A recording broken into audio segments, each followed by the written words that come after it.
My daughter betrayed me after the divorce and demanded I sell my grandmother's $20,000 heirloom for her college. But when she defamed me online and almost destroyed my career, I sued her legally, and then she attacked her father's pregnant girlfriend. She was disowned and left with nothing. I'm 45 years old. I work as a graphic designer from home. And honestly, I need to get this off my chest, because what happened with my daughter Sophia over the past few months almost completely destroyed me. When I say I thought I'd seen it all after the divorce, I was completely wrong, because nothing, and when I say nothing, I mean nothing, prepared me for my own daughter to betray me the way she did. I guess I should start at the beginning, or from when everything went to hell with Marcus, my ex. We were married for 22 years, you know? Sophia was 17 when I finally discovered that Marcus had been having an affair with his secretary for 5 years. 5 years. 5 years of lying. 5 years of making me feel crazy when I asked him why he was coming home so late. 5 years of excuses about business trips and meetings that never ended. The thing is, one of my friends saw him coming out of a hotel with her, and when I confronted him, he didn't even have the decency to deny it. He just said, "I need to be honest with you.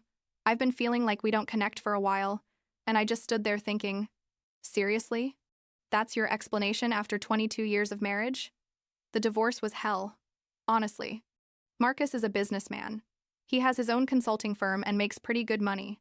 So obviously he tried to fight for every penny in the legal process. But what hurt me the most, more than the cheating even, was seeing how Sophia reacted to all of this. I expected her to be devastated, to be angry with her father for destroying our family. But instead, she started spending more and more time with him, and with that woman. With the secretary. With the same person who helped destroy our marriage. And when I asked her why, Sophia would tell me things like, "Mom, she's really nice. You should get to know her better." And I'd think, are you serious right now? So, anyway, a year after the divorce passed, Sophia was already 19 and had just received her acceptance letter to college. She was super excited. Obviously, it was a good school, but expensive. $40,000 a year or something like that. The thing is, they didn't give her a full scholarship, only 30% covered, so she needed both Marcus and me to put up money for tuition. I make good money as a graphic designer. I have my stable clients and everything. But $40,000 a year is a lot of money, you know what I mean? Still, I told her yes, that we'd make it work, that it was her education and I'd do whatever was necessary. But this is where things started getting weird. One day, Sophia had a piano recital, something super important to her because she'd been playing for years and it was like her final presentation before graduating high school. The thing is, I had an emergency with a client that day, a big client who was threatening to leave if I didn't deliver an urgent project, and Marcus supposedly had a business meeting he couldn't cancel. We both ended up missing the recital, and when I say I felt like the worst mother in the world, I'm not exaggerating. I called her 1,000 times afterward, left her messages, sent her flowers, but she wouldn't answer me. When she finally talked to me, 2 days later, she was furious. But here's what blew my mind. She was furious only with me. I told her, "Sophia, your father didn't go either. Why aren't you mad at him?" And she said something I'll never forget. She told me, "Dad explained that his meeting was with important investors, and if he didn't go, he could lose $1 million contracts. But you were just working on designs." As if my work didn't matter, you know? As if because I work from home and do graphic design, my time was worth less than her father, the great businessman's.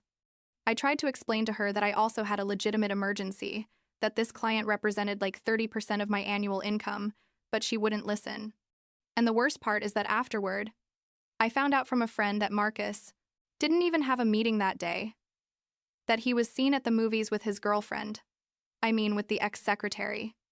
When I told Sophia this, you know what she did? She told me I was being dramatic and jealous, that I needed to get over it and move on with my life. 3 months passed after that, and one afternoon, Sophia came home all excited. She'd been cleaning my closet, reorganizing things, and found a box I'd had stored for years. Inside was my grandmother's sapphire necklace, a family heirloom she left me when she died 15 years ago. It's beautiful, honestly. It has blue sapphires surrounded by small diamonds, and the clasp is antique white gold. My grandmother gave it to me, telling me to pass it to my daughter someday, that it was a family tradition for it to pass from mother to daughter for generations. Sophia saw the necklace and literally her eyes lit up. She asked me where it was from and I told her the whole story. Explained that it was from the great-grandmother she never met, that someday it would be hers. And then, without any kind of delicacy, she asked me, "How much is it worth?"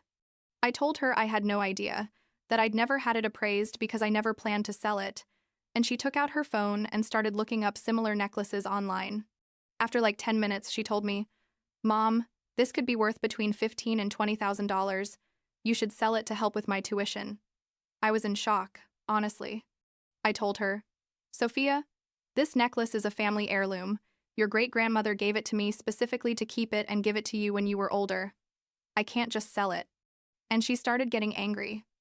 Told me that if I really cared about her education, I'd find a way to help her.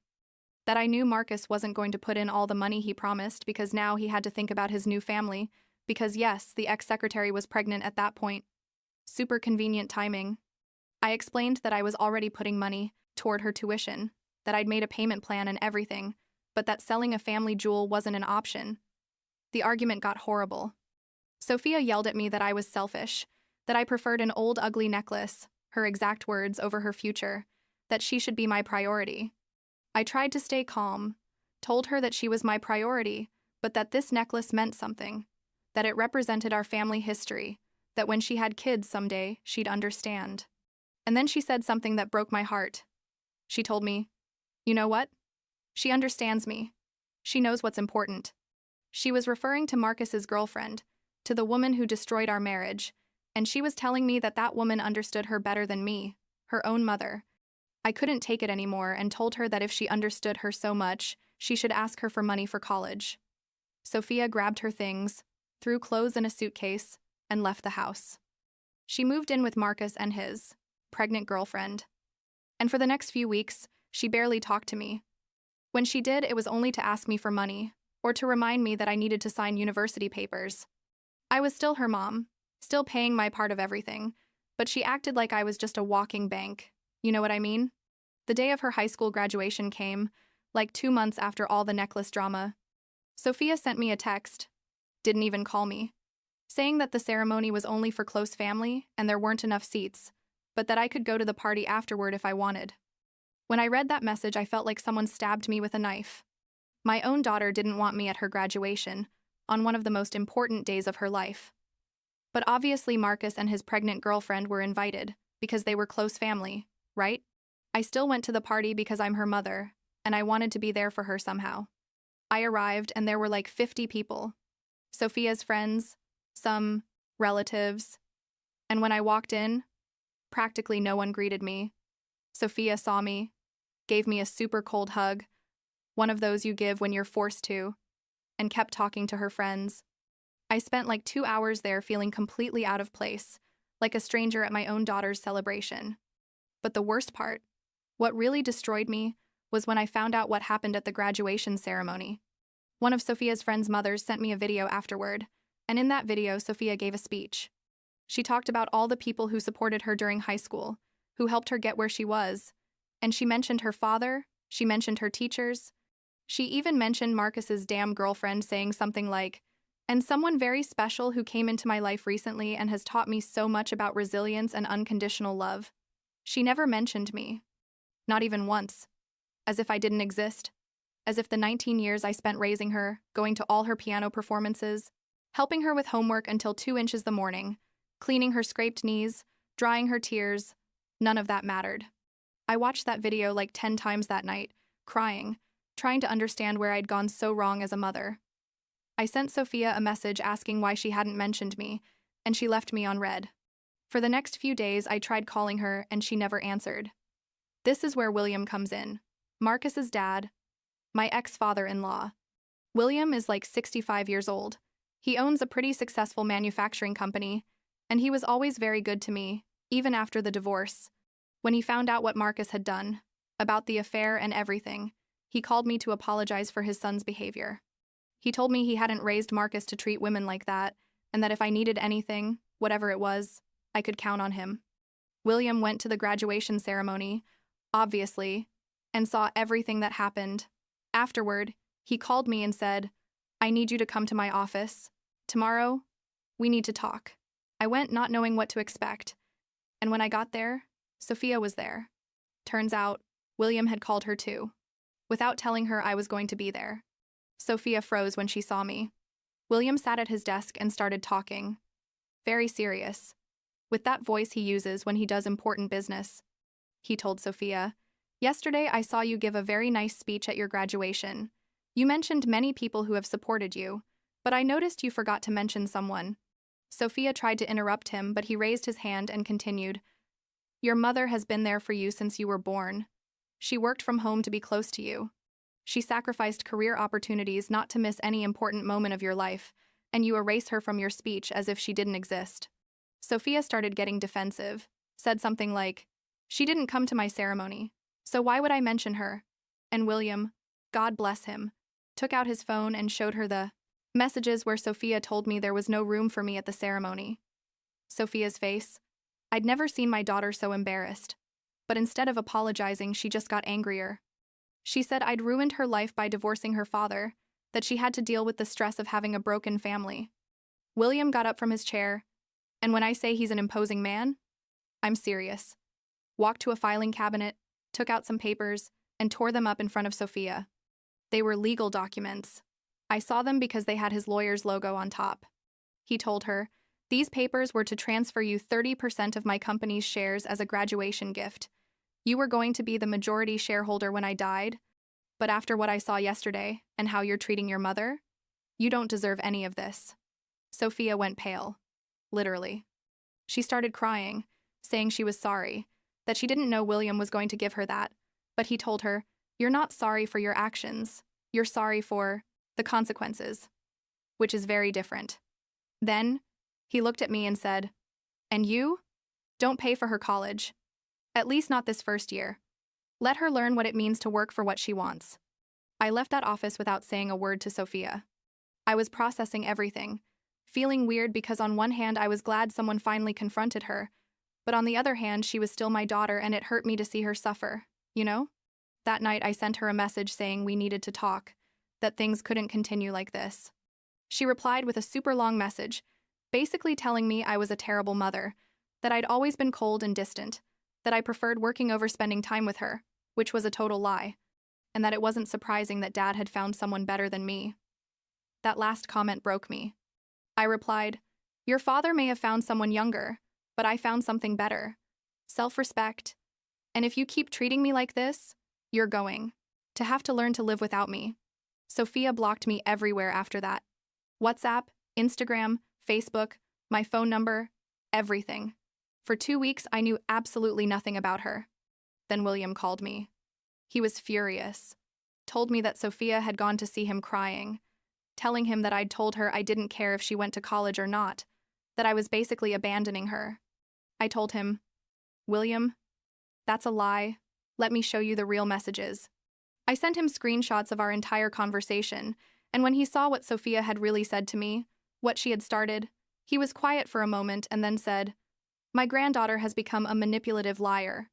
William and I decided something that I know sounds harsh, but we felt was necessary.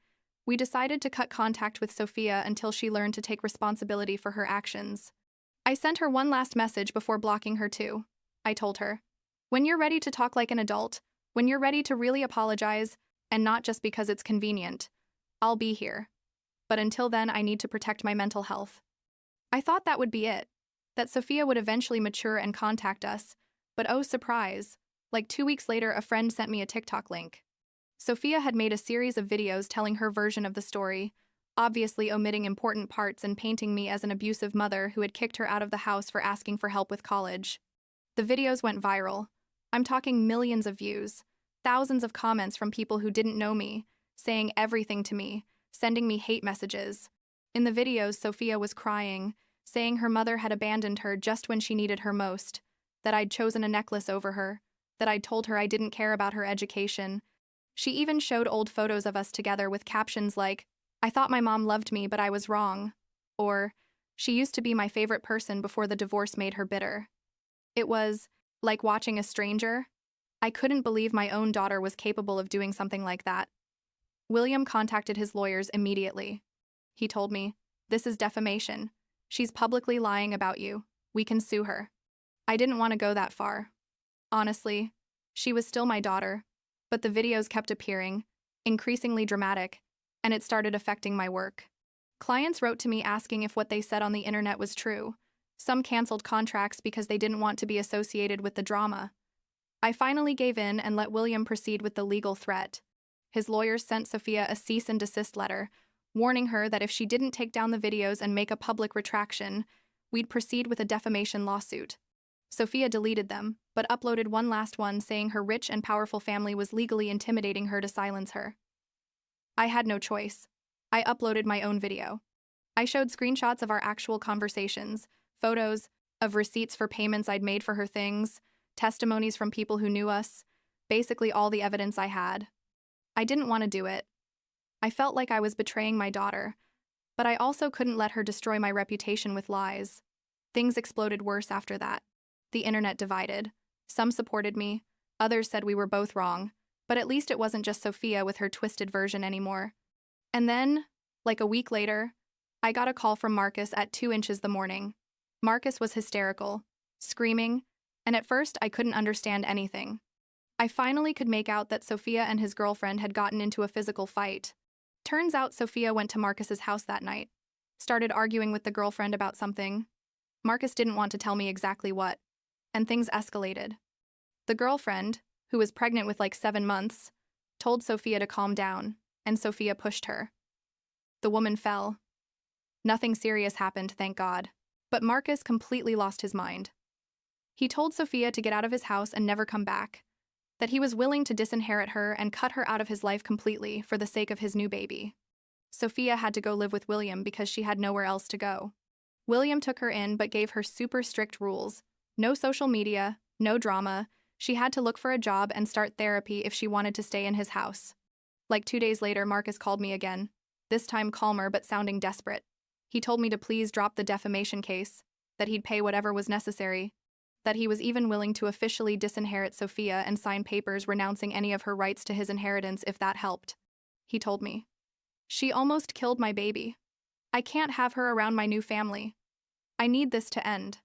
I talked to William and we decided to drop the legal case with one condition. Sophia had to make a real public apology, admitting she'd lied and misrepresented things, and take responsibility for her actions. We didn't want money. We didn't want to ruin her life. We just wanted her to tell the truth. Sophia finally made the video. She looked haggard, tired, and this time she did seem genuinely remorseful.